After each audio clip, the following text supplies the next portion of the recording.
And I'm not even saying that it's bad to use your looks to get things, but I do think it's wrong to use it to cover up for the fact that you're a shitty person and a shitty politician who's not looking out for your constituents.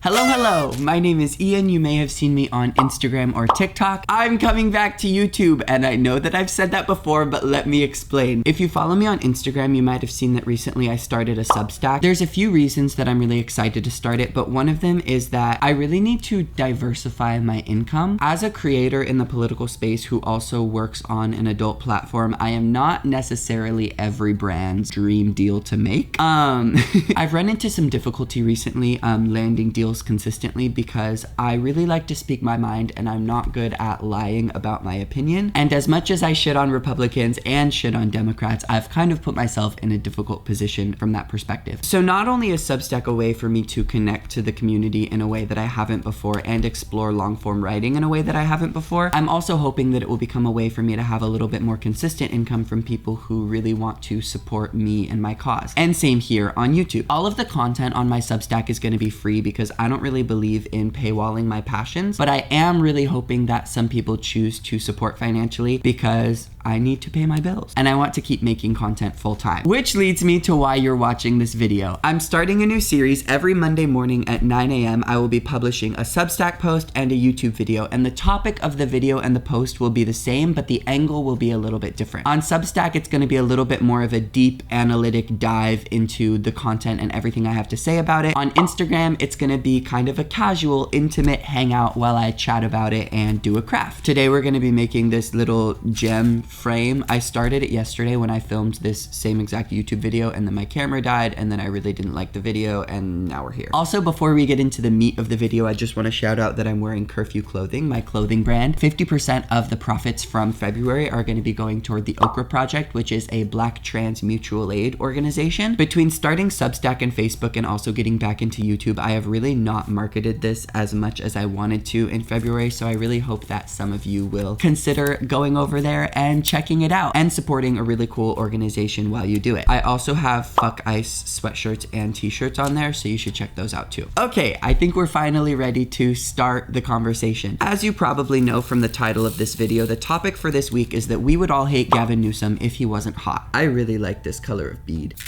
Oh, I just spilled it everywhere. That was really nice. Let's talk about Gavin. I'm well aware that talking about this subject so openly is probably going to ruin any chance at consistent brand deals that I have in the future. But like I said, I'm not really good at lying on the internet or filtering my opinions, so I'm just going to hope that it goes well for me. Last week, Hassan Piker, who is a leftist political commentator, if you don't know who he is, went on Jennifer Welch's podcast and basically said that he would vote third party if it was a J.D. Vance versus Gavin Newsom presidential race in 2028. That caused a ridiculous amount of backlash. A lot of people talking about damage control voting, a lot of people talking about voting third party and how it doesn't do anything. I'll get to what I think on all of that later, but this really sent me down a rabbit hole on Gavin Newsom and why we even think that he's a viable presidential option in 2028. And as I looked into it more, something that became really obvious to me was that his policies are trash, and I think that he is a real life political example of pretty privilege. Which brings us to part one, his policies. Gavin Newsom is an establishment Democrat. He is very well off, he's funded by people who are very well off, and he'll do whatever it takes to protect that elite class. So, as you can imagine, he's been very vocal about his support of Israel. I've seen multiple videos of him praising Donald Trump's Israel policies, and he's also taken a lot of steps to keep students from protesting for Gaza in California. When it comes to ICE, Gavin Newsom is not really much better. On multiple occasions, he's confirmed that California will be cooperating with ICE as they come in, and also he was very quick to say that he disagrees with AOC's stance that ICE should be abolished. And I would like to clarify that he said this after the Minneapolis shootings. He also has no issue being transphobic. Last year, he told Charlie Kirk,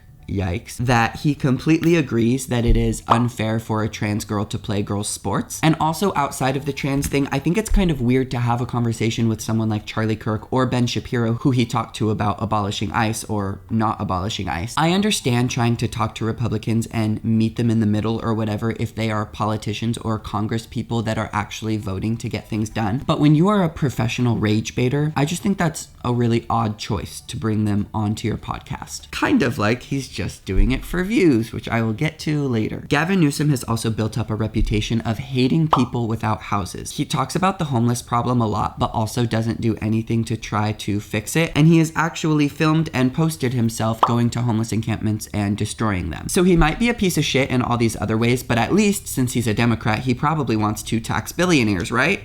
Wrong. Bernie Sanders has proposed his Tax the Billionaires project, and Gavin Newsom has been one of the most vocal oppositions to it. He says that all of the billionaires would leave California and it would leave government finances in crisis. When billionaires are the ones funding you, then you kind of have to publicly stand by their side, and that's exactly what he's done. Which leads me to my last point about his policies, and that is that he is completely spineless. The only time that he's taken a stand for anything is his love for billionaires and his hate for people without houses. After the Alex Preddy shooting, his press office tweeted that ICE was a domestic terrorist organization, and then when he had Ben Shapiro on his podcast, barf, and Ben Shapiro challenged him for even half a second, he immediately backtracked and he was like, I guess it's fair to say that posting that was a mistake. He's so scared of losing favor that he tries to play both sides, and in my opinion, he just ends up looking like a fool. If Gavin Newsom wants to stand for everything, then he stands for nothing. Part 2. His image. So how could someone who is so shitty at their job and who is such a shitty person have such good standing with the public? Say it with me.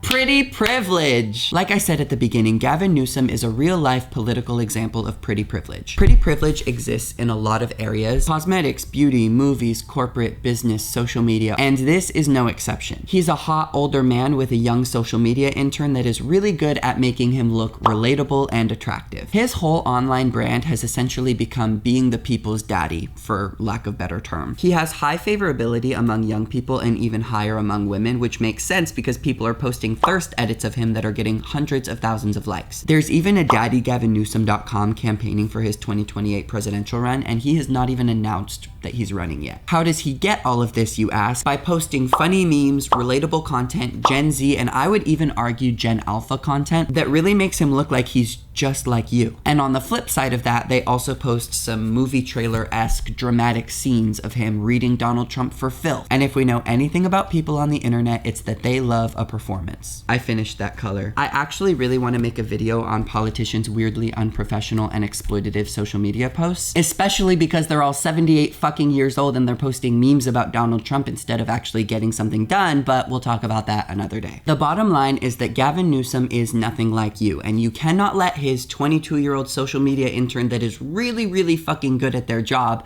tell you otherwise. He will always side with his donors. He is not fighting for the working class, and he will protect the elite at all costs. And just because he posts a video of him reading Donald Trump doesn't mean that they're not from the same fucking book. My voice is getting a little weak. Democrats like Gavin Newsom exist to keep the public quiet and to give us an attractive alternative, metaphorically and physically, to the current regime that we are under. They spend millions of dollars on his social media, his marketing, his imagery, and whether they will admit it or not, a big part of that is the way that he looks. And I'm not even saying that it's bad to use your looks to get things. I mean, I literally work on an adult platform, but I do think it's wrong to use it to cover up for the fact that you're a shitty person and a shitty politician who's not looking out for your constituents. They know that if we only had the choice between JD Vance and Gavin Newsom, we would go with Gavin Newsom, so they're gonna pour even more money into this campaign. And he'll use his pretty privilege to gain favor with more people, which unfortunately is working, even though he will never be driven by anything but his corporate donors and his hate for people without houses. Part 3. Hassan Piker. There's been so much discussion online about voting third party, as there is every time the presidential race comes around, whether it's realistic, whether or not we should just side with the Democrats, even though we don't really align with the Democrats because they're just less bad than the Republicans. And here's my take. I don't give a fuck what side of the argument you're on, and do you want to know why? Because it's 2026. We are 2.5 years away from the presidential election. JD Vance and Gavin Newsom have not even officially announced that they're running for president, and we're already talking about damage control voting. I'm so tired of the idea that we have to pick between the lesser of two evils, and I know you are too. So why are we admitting defeat to the establishment 2.5 years before the fucking election? We have plenty of time time to find a real progressive candidate who's not backed by corporations, who actually has a soul, to amplify their voice and to raise awareness about their name. Why are we even talking about Gavin Newsom? That's so bizarre to me. I understand that historically corporate Democrats have pretty much run the Democrat Party, but I do think that if there's one silver lining to this really, really shitty administration that we have right now, it's that people will come out of it genuinely willing to question. What if we tried something that we've never tried? What if we tried electing someone who isn't a legacy candidate? What if we tried electing someone who isn't a multimillionaire? What if we elected someone who actually wants to see a better America? We've seen progressive candidates like Zoran Mamdani have a lot of success on a little bit smaller scale, and I think that that's a sign that a lot of Americans are willing to ask those hard questions. What if in 2.5 years we are ready to take that leap on a national scale? But we will not get there if we sit here and tell people to vote for Gavin Newsom in 2028 because he's our only realistic option. The candidates, and I cannot stress this enough, have not even announced that they're running.